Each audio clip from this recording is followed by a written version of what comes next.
네, 시청자 여러분 안녕하십니까? 주민수입니다. 늘 안녕하십니까?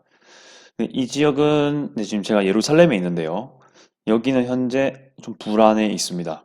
뭐 그렇다고 평상시에 뭐가 있는 건 아닌 것 같고 뉴스랑 또 주변 지역 분위기가 좀 시원치 않다 이렇게 얘기가 될 것 같은데 오늘 영상은 결국 이것과 관련되어 있습니다. 네, 이스라엘 팔레스타인과 갈등되는 부분에 대해서 얘기할 거고요. 최근 소식과 관련되어 있습니다. 요즘 한국에서도 이제는 이슬라믹 지하드라는 존재가 계속 밝혀지고 있죠. 현재 이스라엘과 견제하고 있는 가자 지구의 세력이죠. 근데 이슬라믹 지하드가 또 있고 또 하마스가 또 있잖아요. 이 둘이가 도대체 뭔지 좀 봐야 될 것 같고요.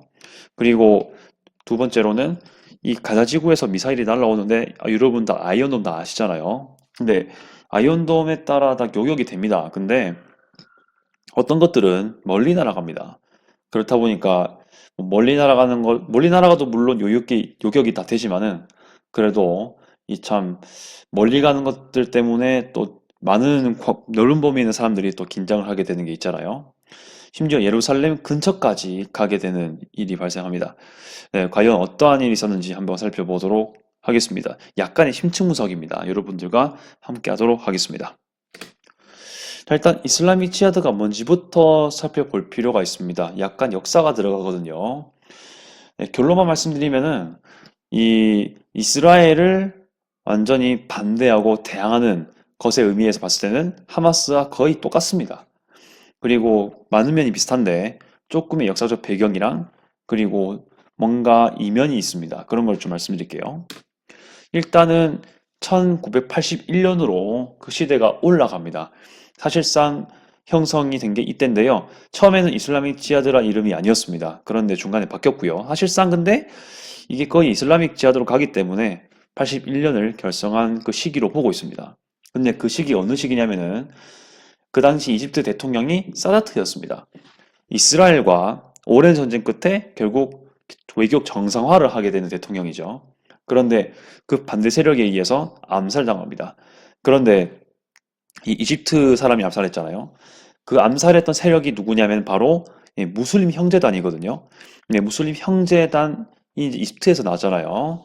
그게 어떻게 보면 또 이슬람의 급진 단체에 속하는데 그 이후에 그 무슬림 형제단에서 나오게 된 게 이슬람이 지하드입니다.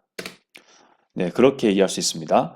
그 당시에는 가자 지구 역시 이집트의 영향이 컸던 곳이기 때문에 이런 것들이 자연스러울 수 있었다라고 볼 수 있는 것이죠. 이렇게 해서 이슬라믹 지하드는 이 사다트 대통령을 암살했던 무슬림 형제단, 그 이집트 무슬림 형제단에서 나온 조직이다라고 생각하시면 됩니다. 계속해서 이스라엘에 대한 뭐 유대주의, 반시온주의를 계속 그 표방하고 있는 그런 단체라고 볼 수 있습니다.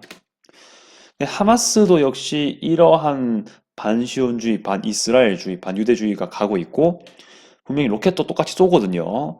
그럼 뭐가 차이가 있냐를 봐야 될 것 같습니다.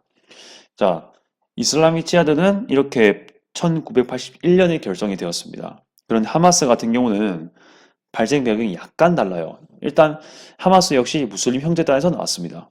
하지만 하마스 같은 경우는 1차 인티파다가 좀 더 직접적인 배경이 됩니다. 네, 1987년 때 어떤 일이 있었냐면요. 가자 지구 내에서 그 난민 캠프에 대한 사건이 발생했던 게 문제가 됩니다. 그 당시 난민 캠프 자발리아라는 데가 있습니다.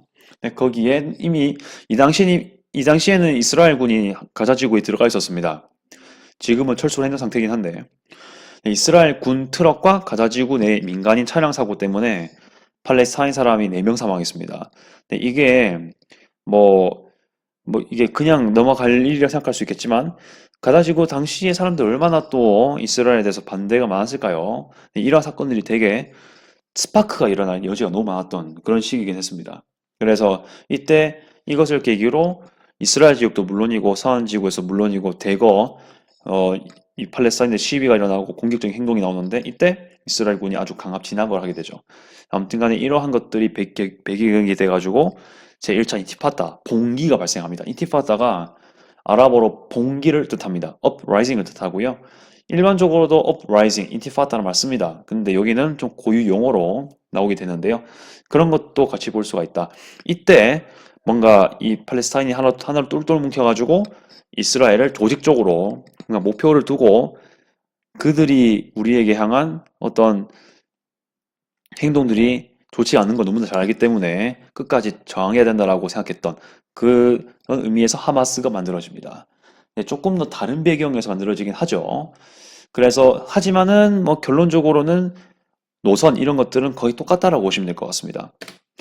이데올로기, 뭐 사용하는 무기, 주변 국가와의 관계는 하마스와 거의 일치한다라고 볼 수 있습니다. 뭐 논설 같은 걸 읽어보면 뭐 되게 다를 수도 있다고 얘기하는데 사실상 나타나는 것들은 거의 똑같습니다. 이데올로기 아까 말씀드렸죠. 반유대, 반시온, 뭐 반이스라엘주의, 그리고 뭐 이슬람주의, 이슬람을 진짜 최고로 여기는 뭐 지하드 이런 것들은 좀 거의 비슷한 용어가 될 수가 있을 것 같습니다. 뭐 굳이 좀 따지자면은 이슬라믹 지하드가 조금 더 이슬람 종교의 색채가 조금 더 강하다 정도는 있을 것 같습니다. 네, 사용하는 무기 이따가 또 소개해 드릴 건데요. 거의 똑같습니다. 뭐 약간의 지분에 따라 다를 수 있긴 한데 그래도 비슷한 맥락으로 사용한다는 거.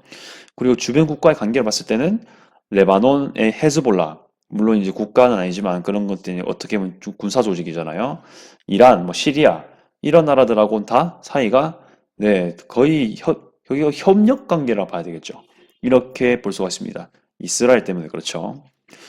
자, 그래서 하마스는 또 이슬람이 지하드와 함께 가자지구 내에서 이 둘이가 협력을 하는 게 거의 일반적이긴 합니다.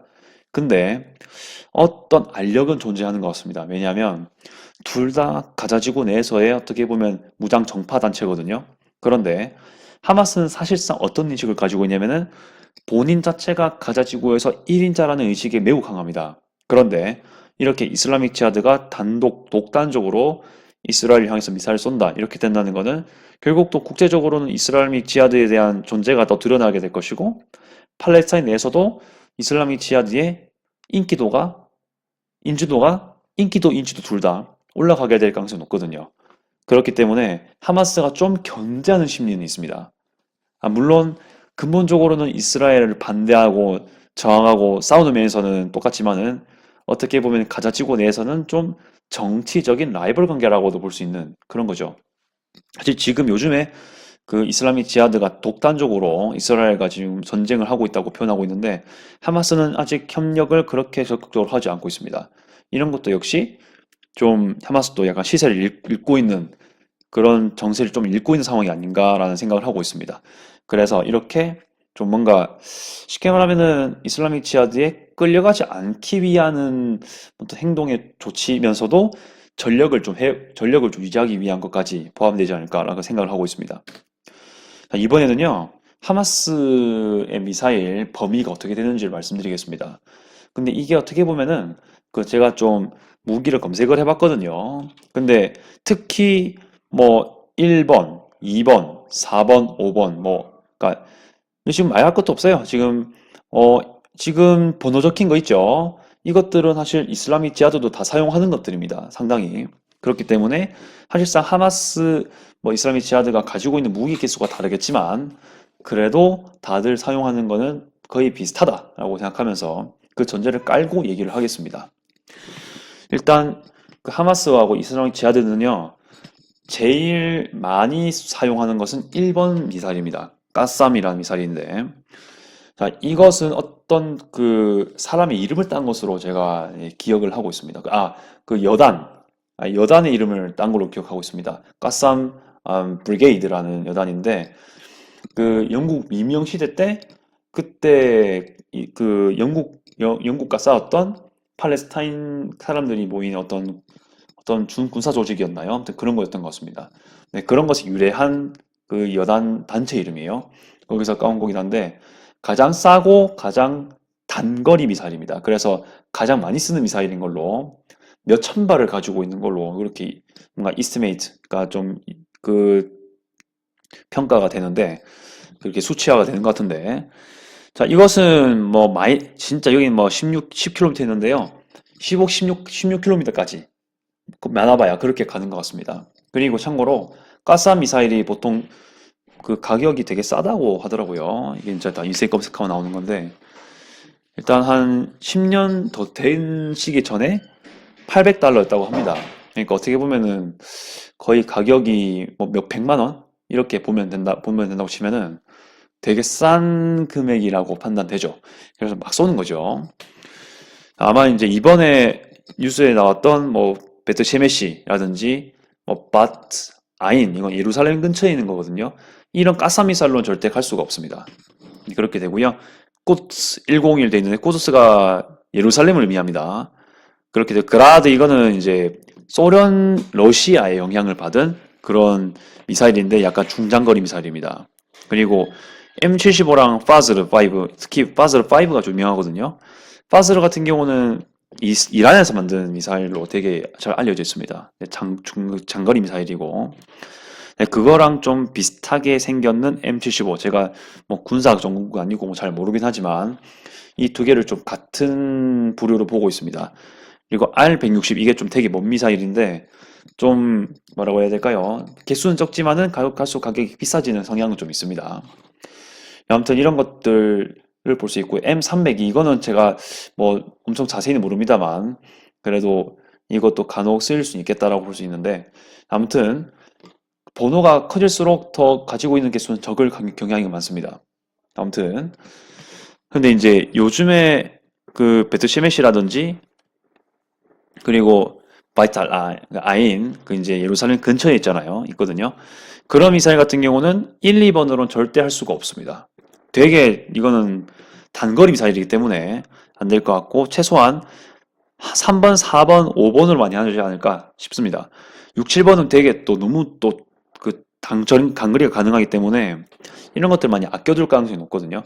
그래서 아마 뭐 정확한 건 모르겠지만 3, 4, 5번 부류의 미사일 중에 하나를 몇 개를 쓰지 않았을까라고 저는 대강 보고 있습니다. 이 자료는요, 하에레츠라는 이스라엘 유명한 신문 사이트에서 제가 가져온 겁니다. 네, 그렇게 하고 2019년 자료이기 때문에 비교적 좀 가까운 시기의 자료라서 제가 좀 들고 왔습니다. 자, 그러면 이번 요즘에 외신 뉴스에서 많이 나오는 그 폭발지, 그리고 이 미사일이 떨어진 곳이 어딘가를 한번 볼 텐데요. 일단은 지금 논란이 되었던 곳들 다 언급해 봤습니다. 텔아비브, 레오보트, 그리고 아슈도드, 아슈켈론, 베트셰메시, 바타인 이렇게까지 좀 봐야 될 것 같습니다. 그리고 베들레헴, 예루살렘은 그 근처에 있기 때문에 같이 한번 볼 필요가 있어가지고 말씀드리겠습니다. 일단 가자에서요 이렇게 미사일이 가면은 가장 많이 떨어지는 곳이 아슈켈론입니다. 일단은 뭐 엄청 가깝죠. 직선거리로 제가 표시할 수 있을 것 같아요. 이것들은 14.5km 거의 코앞이죠.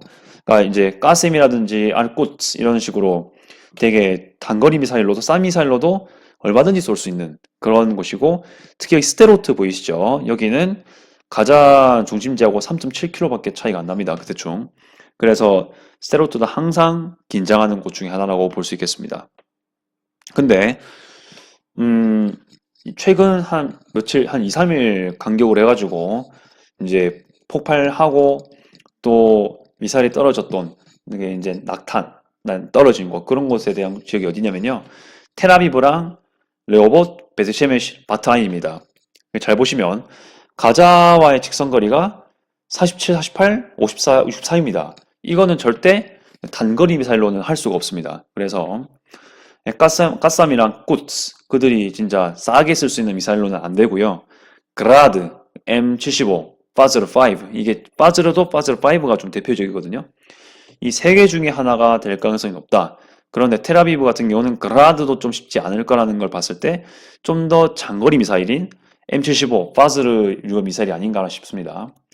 자, 몇 개 찾아보니까 뭐 항상 이제 개수는 달라질 수 있겠지만 이슬람믹 지하드 같은 경우는 이렇게 장거리 미사일을 나름대로 한 몇백 개는 hundreds 몇백 개를 가지고 있다라는 그런 기록이 있습니다. 그렇게 봤을 때 충분히 이까지 날아갈 수도 있다라는 것을 여기서 밝힐 수 있고요. 그리고 이제 만약에 뭐 정확하지 않겠지만 3, 4, 5번 가지고 쓴다고 한다면은 3번은 좀 어렵겠지만 4, 5번을 쓴다면은 예루살렘과 베들레헴까지도 네, 타격이 될 수 있다라는 것까지 밝혀지는 거죠. 일단 그렇게 얘기가 됩니다. 기사로 나올 때는 텔아비브, 레오보트, 베트시메시, 바트 아인의 아이언돔의 그 면밀하고 주도적인 그리고 정확도가 높은 그런 타격에도 불구하고 떨어졌던 뉴스가 나왔습니다. 그래가지고 한번 언급을 해보는 것이고, 그들이 항상 그 단거리 미사일만 쓰는 게 아니다. 그리고 중장거리 미사일이 분명히 있다는 것을 여기서 좀 밝혀줄 필요가 있다는 거죠. 자, 이렇게 해서 좀 말씀을 좀 드리겠습니다. 하지만 그 제가 봤을 때는요, 좀 특징이 있습니다. 르호보트도 유대인이 다수가 사는 곳이고, 텔아비브 같은 경우도 물론 이제 아랍인이 좀 살긴 하거든요. 특히 올드 자파 같은 경우는 좀 구도심 쪽에는 그래도 나름대로 그 아랍인들이 살지만 상당히 그 나머지 지역들은 유대인들이 다수 거주하거든요. 거기를 타겟할 수 있었다는 것은 사실 가자가 미사일 날릴 때 되게 초점이 좀 불분명한 특징이 있습니다. 리미테이션이 좀 있습니다. 초점 맞추는데. 특히 1, 2, 3번은 더욱더 그런데 그래도 아무리 정확하지 않다 하더라도 어느 정도 범위 내에서는 떨어질 때 예, 확실히 유대인 마을은 타격할 수 있을 정도 수준이 된다라는 걸 좀 이제 볼 필요가 있을 것 같습니다. 그렇죠. 그래서 이 바트아인 같은 경우도 정착촌 지역입니다. 그래서 근데 여기 바트아인 같은 경우는요, 서한지구 내에 있습니다. 여러분들. 서한지구는 팔레스타인 지역이거든요. 근데 그 중에도 정착촌이 많습니다. 그래서 가자가 진짜 자기 동네, 자기네들 사람들, 이슬람, 아랍네 사람들을 공격하지 않기 위해서 정착촌을 노리기 위해서 미사일 쐈는데 바타니 같은 데 맞출 수 있다는 거는 그 제한된 초점에도 불구하고 대략적인 거는 일단 할 수 있다는 걸 보여주는 것이고요. 레오보트 베트셰메시 같은 경우야 뭐 유대인들이 많이 살기 때문에 뭐 어디를 던지든 간에 어떻게든 피해를 볼 것이라고 생각하는 거죠. 근데 이제 예루살렘 같은 경우는 상당히 많은 지역이 아랍인이 거주합니다. 면적으로 봤을 때도 동예루살렘이 더 넓은 걸로 알고 있거든요. 특히 예루살렘 뭐가 있습니까? 네, 알악사 사원 등의 성지가 있습니다. 그렇기 때문에 예루살렘을 쉽게 공격하기 쉽지 않을까라고 제가 판단을 합니다. 그렇게 되기 때문에 상대적으로 여기 지금 뭐 바타임, 베트쉐메시, 레오보트, 텔아비브 이런 데보단 좀 안전하지 않을까라고 생각은 하지만 안전은 계속 유의해야 되겠다. 이렇게 보는 거죠. 베들레헴 같은 경우도 아예 그냥 그 서한지구 내에서도 가장 팔레스타인의 권한이 많은 지역 중에 하나입니다. 그렇기 때문에 아랍인들이 거의 거주하거든요. 쉽게 공격하지는 않을 것 같습니다. 그렇긴 하지만은 항상 안전은 유하고 항상 주의할 필요가 있다. 이렇게 말씀을 드려야 될 것 같네요. 자, 이렇게 해서 오늘 또 영상을 좀 찍었고, 그러면은 지금 예루살렘 거주자로서 저는 지금 그러면 어떻게 느끼고 있나 말씀드리겠습니다. 일단은 사이렌이 따로 울리진 않은 것 같습니다. 제가 인식했던 범위 내에서 봤을 때는 딱히 사이렌이 울린 적은 없습니다. 뭐 미사일이 날아오지도 않았기 때문에. 하지만은 아까 말씀드렸다시피 만약에 가자가 장거리 미사일을 날리게 된다. 그러면은 충분히 예루살렘 방향으로도 날릴 수가 있다라는 거는 좀 언급을 해야 될 것 같습니다. 그렇게 될 여지가 많을지는 잘 모르겠지만 뭐 공할지가 있고 또 뭐 유대인 집단 거주지가 분명히 예루살렘에 있으니까 거기를 어떻게든 타겟을 하려고 할 수 있습니다. 서예루살렘이 있기 때문에 그런 것들을 좀 볼 필요가 있다 말씀을 드려야 될 것 같고요. 하지만 아까 말씀드렸다시피 더 서쪽에 있는 지역보다는 좀 가능성이 낮습니다. 그리고 5월 18일에 예루살렘 데이가 있습니다. 이 날이 무슨 날이냐면요. 1967년 이스라엘군이 예루살렘을 통일한 날입니다. 거기다가 서한지구랑 골란고원, 가자지구 통틀어서 시나이반도까지 예루살렘이 이쪽을 다 정복한 그런 것을 또 기념하는 것과 또 관련이 있거든요. 아무튼 요르단이 사실 동예루살렘을 먹고 있었기 때문에 그 당시에 그 이전에는 그걸 다 통일했기 때문에 예루살렘을 완전히 회복했다라는 그런 시그널을 가지고 있습니다. 그래서 유대인에게 매우 소중하게 여겨진 날이고요. 이 아랍 사람들에게는 특히 팔레스타인 사람들한테는 재앙의 날로 여겨지고 있습니다. 그렇다 보니까 지금 이제 이슬람이 지하도도 계속 이스라엘과 물론 미사일 로켓 던지고 하고 있긴 하지만은 결국 협상 테이블에 앉게도 하는 거거든요. 그래서 지금 이스라엘 정부와 이슬라믹 지하드가 지금도 계속 협상을 하고 있는 걸로 알고 있는데 그 테이블 협상 내용 중에 예루살렘 데이에 대한 제한 사항을 좀 얘기하는 것도 포함이 되어 있는 걸로 알고 있습니다. 그래서 그런 것에 대해서 치안 문제가 좀 있을 수 있으니까 좀 긴장하고 있는 입장이긴 합니다. 그래서 안전 유의 계속 해야 되고요. 긴장 유지 계속 할 필요가 있다라는 사실을 여러분들께 또 알려드리도록 하겠습니다. 자, 제가 준비한 건 이까지고, 자, 여러분들의 생각은 어떠한지 또 여러분들의 댓글도 기다리고 있겠습니다. 네, 오늘 좀 신축무소 약간 했고요. 무기에 대해서 혹시 또 다 자세히 아시는 분 있으면은 또 댓글도 달아주면 감사하겠습니다. 네, 오늘은 여기까지 하고요. 어, 계속해서 이렇게 주목할 만한 이슈가 있으면은 영상 올리도록 하겠습니다. 네, 이상 주민수였습니다.